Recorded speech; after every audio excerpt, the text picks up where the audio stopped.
এবার বিভাস অধিকারীর খবরে যেতেই হচ্ছে। বিভাস অধিকারী, আপনাদের মনে করিয়ে দিই, 2023-এর ফেব্রুয়ারিতে নিয়োগ দুর্নীতিতে নাম জড়ায় এই বিভাস অধিকারীর ফ্ল্যাটে হানা দেয় ইডি, নলহাটির আশ্রমে যায় সিবিআই।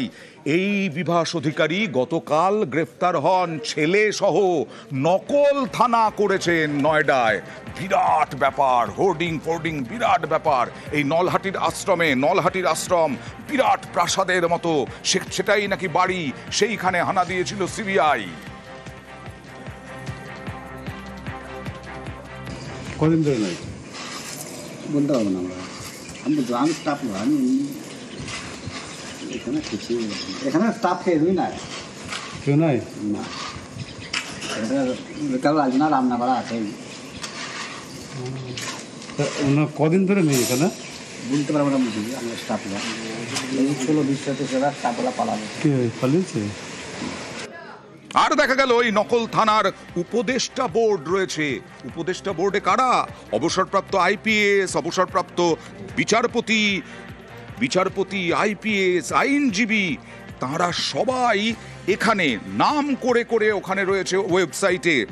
আর বিভাস অধিকারীর যিনি উপদেষ্টা অন্যতম আইপিএস অফিসার দেবাশিস ধর, তার সঙ্গে আমরা কথা বলেছিলাম। অবসরপ্রাপ্ত দেবাশিস ধর বলছেন, হ্যাঁ, তার অনুমতি নিয়েই নাম দেওয়া হয়েছে, আইনি পরামর্শ দিতেই আসলে তাকে রাখা হয়েছিল, কিন্তু তিনি জানতেন না যে এই রকম কাজ করবে বিভাস অধিকারী।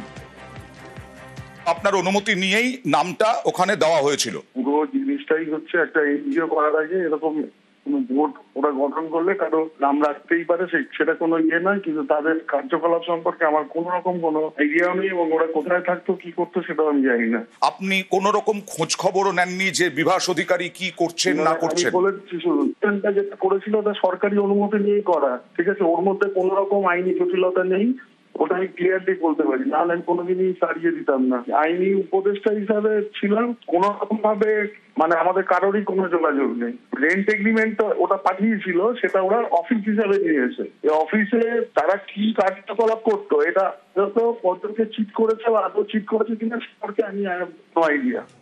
আপনাদের আগেই বললাম যে 2023-এর ফেব্রুয়ারিতে তার নাম উঠে এসেছিল। কেন? চাকরি, অর্থাৎ প্রাইমারি, মাধ্যমিক, প্রাথমিক শিক্ষক নিয়োগে দুর্নীতির অভিযোগে। আর এই দেখুন, নকল থানাতে আবার নিয়োগ বিজ্ঞপ্তি। হ্যাঁ, নকল থানায় চাকরির জন্য বিজ্ঞপ্তি দেওয়া হয়েছিল। কি যোগ্যতামান জানেন?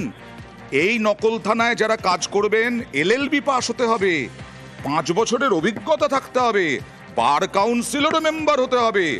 হ্যাঁ, আইনজীবী পদে নকল থানার নিয়োগে বিজ্ঞপ্তি বিভাস অধিকারীর, ভাবা যায়?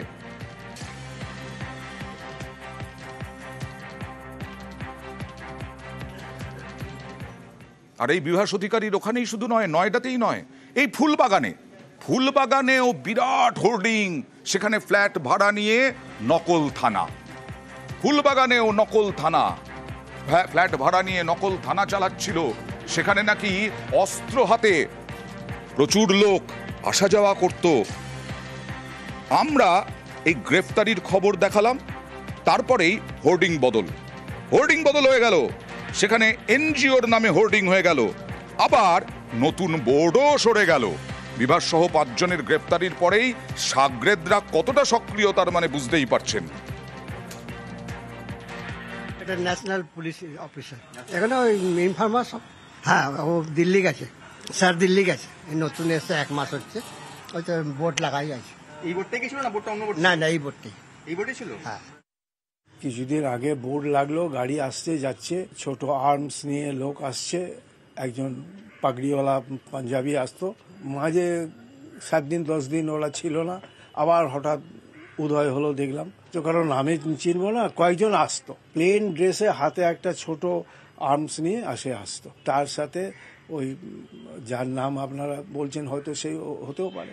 শুনছি সকালে যে বোর্ড নেই, বোর্ড খুলেছে, কাল রাত্রিবেলায় সব খুলে নিয়েছে। একজন আসতো পাঞ্জাব মানে পাগড়ি পরে, পাঞ্জাবি, ছিপছিপে চেহারা, বাকি সব লম্বা চওড়া সব আসতো এখানে গাড়ি নিয়ে। ওই একটা সাদা গাড়ি, কালো গাড়ি, এই আসতো, 4-5 জন করে আসতো, আবার চলে গেল, আবার এলো, আবার চলে গেল, সারাদিন এর এই মাপডাউন।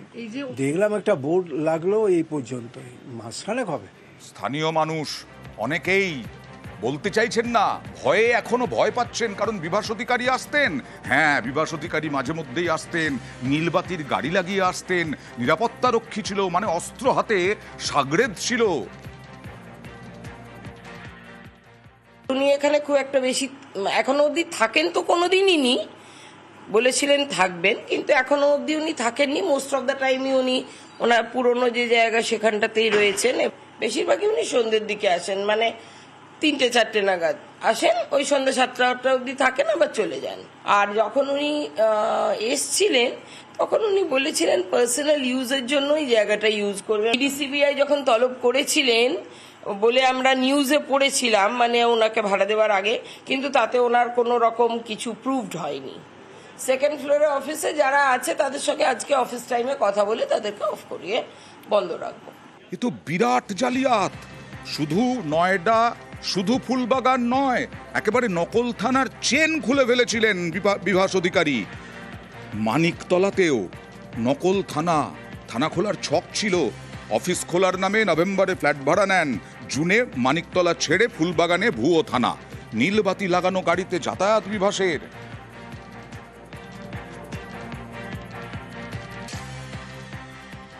নিয়মিত নয়, হয়তো সপ্তাহে একবার আসতেন। আর বাকি এবং সময় সিকিউরিটি ওনার থাকতো সবসময়। বাকি সময় কেউ থাকতো না, বাকি সময় সকালবেলা 9টা থেকে বিকেল মধ্যে বন্ধ করে চলে যেত। সিকিউরিটি থাকতো উইথ আর্মস। উনি যখন আসতেন তখন সিকিউরিটি থাকতো, কালো জামা কালো সিকিউরিটি, বন্দুক থাকতো, এবং 2-3টে গাড়ি করে আসতেন, সবই নীলবাতি গাড়ি, এবং গভর্নমেন্ট অফ ওয়েস্ট বেঙ্গল, এবং ওই বলুন আপনার, হ্যাঁ সরি, পুলিশ লেখা থাকতো কিনা জানি না। কালো রঙের একটা স্করপিও ছিল, আর ওনার ছেলেও নীলবাতি গাড়িতে ঘুরতেন।